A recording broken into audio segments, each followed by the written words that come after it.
आणि राष्ट्रवादीचे आमदार जितेंद्र आव्हाड सध्या आपल्यासोबत आहेत।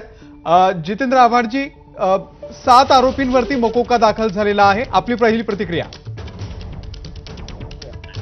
7 आरोपी जे मर्डरमध्ये आहेत त्यांच्यावर मकोका लागू केला आहे, त्याच्याबद्दल सरकारचं अभिनंदन करायला पाहिजे, ठीक आहे। पण ह्याचा जो सगळ्यांचा बाप आहे त्याचं काय करायचं? प्रश्न तिथे आहे ना। हे 7 आरोपी आहेत तर पहिल्या दिवसापासून जगाला माहिती आहे, पण फोनवर तिथे बोललं कोण? हे सगळं झालंय खंडणीचं। खंडणीत कोण कोण आरोपी आहेत? हे सगळी हत्या उद्भवली तर खंडणीतनं उद्भवली आहे, खंडणीतनं हत्या झाली। खंडणीचा मास्टर माइंड कोण होता? बर, तुम्ही असे पीसेस मध्ये कारवाई करून महाराष्ट्राला संभ्रमित ठेवता।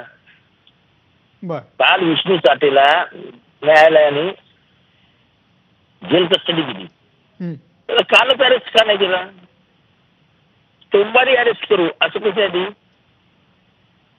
कालही अरेस्ट होऊ शकला असता, आजही अरेस्ट होऊ शकतो, उद्याही अरेस्ट होऊ शकतो, त्याला सोमवारच कशाला पाहिजे?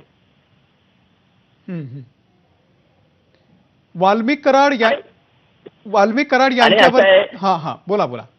असं आहे की महाराष्ट्रामध्ये जेवढ्या अशा बहुचर्चित हत्या झाल्या आहेत त्या बहुचर्चित हत्यांमध्ये 2 दिवसांनी किंवा दररोज संध्याकाळी प्रेस ब्रीफिंग होतं। बरं, ही एकच हत्या आहे, त्यांच्या घरच्यांनाही काही सांगितलं जात नाही। बर बर, आम्हाला लवकरात लवकर मिळाला पाहिजे। जितेंद्र आव्हाडजी, तुम्ही आपल्या सोबतच राहा।